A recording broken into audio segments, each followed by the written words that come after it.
ವ್ಯತಿರಿಕ್ತ ಪರಿಣಾಮ ಆಗುತ್ತಾ, ಇಲ್ಲವೇ ಅದೇ ರೀತಿಯಾದಂಥ ಒಂದು ರಿಸಲ್ಟ್ ಬರುತ್ತಾ ಅನ್ನುವಂಥದ್ದು?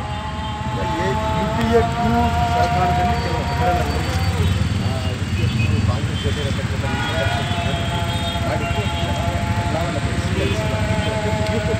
ದೊಡ್ಡ ನಿರೀಕ್ಷೆ ಇಟ್ಕೊಂಡು ದೊಡ್ಡ ಮಟ್ಟದ ಅಂತರದಲ್ಲಿ ಬಿಜೆಪಿ ಮೋದಿ ದೇಶದ ಯುವಕರು ದೊಡ್ಡ ಮಟ್ಟದ ನಿರೀಕ್ಷೆ ಏನು ಮಾಡಿದ್ರು?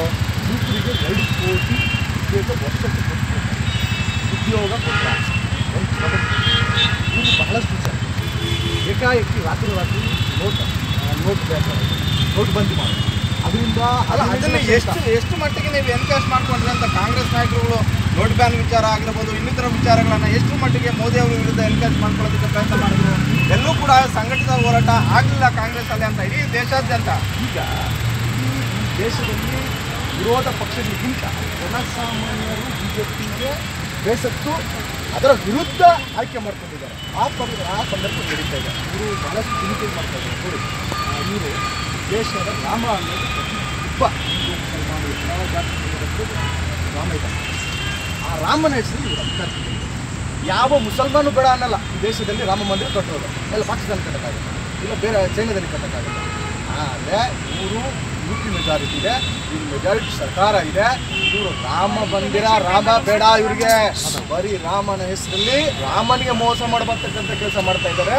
ಇವರು ರಾಮದ್ರೋಹಿಗಳು ಅಂತ ನಾನು ಹೇಳ್ತೀನಿ. ಇವರು ನೆಕ್ಸ್ಟ್ 2019 ಚುನಾವಣೆಯಲ್ಲಿ ಜನ ಇವ್ರನ್ನ ಖಾಲಿ ಮಾಡಿಸ್ತಾರೆ. ಓಕೆ, ಬಿಜೆಪಿ ಅವ್ರ ವಿಚಾರಗಳನ್ನ ಅರಿತಿಡೋಣ. ಆದರೆ ಈಗ ನಿಮಗೆ ಕ್ಷೇತ್ರದಲ್ಲಿ ಆಗಬೇಕಾಗಿರುವಂಥದ್ದು ಹಾಗೂ ಸಂಸದರಾಗಿ ಸಚಿವರಾಗಿ ಸದಾನಂದ ಗೌಡರು ಮಾಡದೇ ಇರುವಂತಹ ಒಂದು ವಿಚಾರಗಳೇನು ಅಂತ. ಯಾಕಂತ ಹೇಳಿದ್ರೆ ಸದಾನಂದ ಗೌಡರು ಸದಾ ನಗ್ನಾಗ್ತಾನೆ ಇರ್ತಾರೆ. ಹಾಗಾಗಿ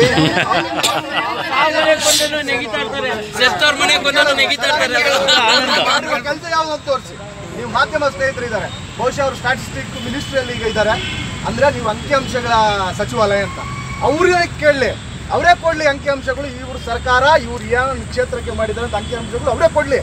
5 ವರ್ಷ ಚುನಾವಣೆ ಗೆದ್ದ ಮೇಲೆ ಬಹುಶಃ ಸದಾನಂದ ಗೌಡರು ಪುತ್ತೂರು ಜನರಿಗೆ ಮೋಸ ಮಾಡಿದ್ರು.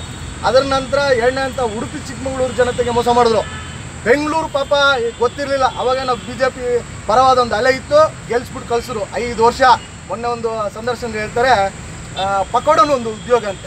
ಈ ರೀತಿ ಸುಳ್ಳು ಜನರು ನೋಡಿ. ಇಲ್ಲಿ ವಿದ್ಯಾವಂತರು ಇರೋದು ಬೆಂಗಳೂರು ನಗರ ಕೃಷಿಯೇತರವಾದೊಂದು ನಗರ. ಇಲ್ಲಿ ಎಲ್ಲರೂ ಮನೆಯಲ್ಲಿ ವಿದ್ಯಾವಂತರಿದ್ದಾರೆ, ಅವರಿಗೆ ನೌಕರಿ ಬೇಕು, ನಮಗೆ ಅಭಿವೃದ್ಧಿ ಬೇಕು. ಇವರ ಉತ್ತರ ಲೋಕಸಭಾ ಕ್ಷೇತ್ರದಲ್ಲಿ ಭಾಳಷ್ಟು ಹೈವೇಗಳಾದ ಹೋಗುತ್ತೆ, ಒಂದೊಂದು ಅಭಿವೃದ್ಧಿ ಮಾಡಿಲ್ಲ. ಆದರ್ಶ ಗ್ರಾಮ ಅಂತ ಹೇಳ್ಬಿಟ್ಟು 6 ಗ್ರಾಮಗಳ ತಗೊಂಡ್ರು. ಇಲ್ಲಿ ತನಕ ಅದರ ಹೇಳ ಹೆಸರಿಲ್ಲ. ಪಕ್ಕದಲ್ಲಿ ನಮಗೆ ಏನು ಸಿಟಿ ಕೊಡ್ತೀನಿ ಅಂತ ಹೇಳಿದ್ರು. ಓಕೆ ಸರ್, ಈಗ ಸದಾನಂದ ಗೌಡರು ಕೃಷ್ಣ ಬೈರೇಗೌಡರು ಈಗ ಹಾಲಿ ಸಚಿವರಾಗಿ ಒಳ್ಳೆ ಕೆಲಸ ಮಾಡ್ತಿದ್ದಾರೆ. ತಕ್ಕ ಮಟ್ಟಿಗೆ ರಾಜ್ಯ ಸರ್ಕಾರದಲ್ಲಿ ಈಗಿರುವಂತಹ ಪ್ರಭಾವಿ ಸಚಿವರಲ್ಲಿ ಅವರು ಕೂಡ ಒಬ್ಬರು. ಈಗ ಅಂತ ಸಚಿವರನ್ನ ಕಳ್ಕೊಂಡ್ರೆ ನಿಮಗೆ ಪ್ರಾಫಿಟ್ಗಿಂತ ಕೂಡ ಲಾಸ್ ಆಗೋದೇ ಜಾಸ್ತಿ ಅಲ್ವಾ ಅಂತ ಕ್ಷೇತ್ರಕ್ಕೆ? ಸರ್, ಅಭಿವೃದ್ಧಿ ಕೆಲಸ ಮಾಡಿದ್ರೆ ಅವ್ರನ್ನ ಪ್ರಾಫಿಟ್ ಅಂತ ಹೇಳ್ಬೋದು. 5 ವರ್ಷ ಚುನಾವಣೆ ಗೆದ್ದು ಡೆಲ್ಲಿಗೆ ಹೋದ್ಮೇಲೆ ಅವರಿಗೆ ಸಿಕ್ಕಿರೋ ಪೋರ್ಟ್ಫೋಲಿಯೋ ನೋಡಿ. ರೈಲ್ವೆ ಇಲಾಖೆಯನ್ನ ಸದಾನಂದ ಗೌಡರಿಗೆ ನೋಡಿ, ರೈಲ್ವೆ ಇಲಾಖೆ ಸಿಕ್ಕಿತ್ತು, ಕೆಲಸ ಮಾಡಿರಲಿಲ್ಲ. ಈಗ ಸರಿ, ಸದಾನಂದ ಗೌಡರು ಮಾಡಲಿಲ್ಲ, ಏನೋ ಆಯಿತು, ಅದು ಬಿಟ್ಬಿಡೋಣ. ಈಗ ಹಾಲಿ ಸಚಿವರಾದಂತಹ ಕೃಷ್ಣ ಬೈರೇಗೌಡರಿಗೆ ಒಂದು ಅವಕಾಶ ಕೊಟ್ಟಿತ್ತು ರಾಜ್ಯ ಸರ್ಕಾರದಲ್ಲಿ, ಸಮ್ಮಿಶ್ರ ಸರ್ಕಾರದಲ್ಲಿ. ಈಗ ಪಂಚಾಯತ್ ರಾಜ್ ಸಚಿವರಾಗಿ ಕೆಲಸ ಮಾಡ್ತಾರೆ, ಕಾನೂನು ಸಚಿವರಾಗಿ ಕೆಲಸ ಮಾಡ್ತಾರೆ. ಇಷ್ಟೆಲ್ಲ ಅವಕಾಶಗಳಿದ್ದಂಥ ಸಂದರ್ಭದಲ್ಲಿ ಅನಿವಾರ್ಯವಾಗಿ ಕೊನೆ ಕ್ಷಣದಲ್ಲಿ ಅವರನ್ನು ಎಳ್ಕೊಂಡು ಬಂದು ಚುನಾವಣೆಗೆ ನುಗ್ಸೋದು ಎಷ್ಟು ಮಾತ್ರ ಸರಿ? ಇದರಲ್ಲಿ ಸಕ್ಸಸ್ ಆಗುತ್ತಾ? ಮತ್ತೆ ಬಿಜೆಪಿಗೆ ಇದು ವರವಾಗಲ್ವಾ ಅಂತ? ಈಗ ಕೃಷ್ಣ ಬೈರೇಗೌಡರಂಥ ಸಜ್ಜನ ಪ್ರಭಾವಿ ರಾಜಕಾರಣಿಗಳು ನಮ್ಮ ರಾಷ್ಟ್ರಕ್ಕೆ ಬೇಕು. ಅವರಂತಹ ಮಹಾನ್ ಮೇಧಾವಿಗಳಂತ ಮಿನಿಸ್ಟ್ರುಗಳು ಯುವಕರಾಗಿರೋಂಥವ್ರು ಈ ರಾಷ್ಟ್ರ ಬೇಕು. ಅದನ್ನು ಹೈಕಮಾಂಡ್ ಗುರುತಿಸಿದೆ, ಕಾಂಗ್ರೆಸ್ ಹೈಕಮಾಂಡ್ ಗುರುತಿಸಿದೆ. ಅವರನ್ನು ರಾಷ್ಟ್ರ ಮಟ್ಟದಲ್ಲಿ ಈ ರಾಷ್ಟ್ರಕ್ಕೆ ಕೆಲಸ ಮಾಡೋಕ್ಕೆ ಕಳಿಸ್ತಾ ಇದ್ದಾರೆ. ಅದಕ್ಕೆ ನಾವು ಈ ಉತ್ತರ ಲೋಕಸಭಾ ಕ್ಷೇತ್ರದಿಂದ ಆರಿಸಿ ಕಳಿಸ್ತೀವಿ. ನಮಗೆ ಅವ್ರ ಕಡೆಯಿಂದ ನಮ್ಮ ಉತ್ತರ ಲೋಕಸಭಾ ಕ್ಷೇತ್ರ ಅಭಿವೃದ್ಧಿ ಆಗಲಿ ಅಂತ ಎಲ್ಲರೂ ಜನರ ಮನವಿದೆ. ಜನರ ಅದೇ ಒಲವಿದೆ, ಅವರು ನಮಗೆ ಅಭಿವೃದ್ಧಿ ಮಾಡ್ತಾರೆ. ಓಕೆ, ಒಂದು ಸಣ್ಣ ಬ್ರೇಕ್ ನಂತರ ಮತ್ತೆ ಮಾತಾಡ್ತೀವಿ.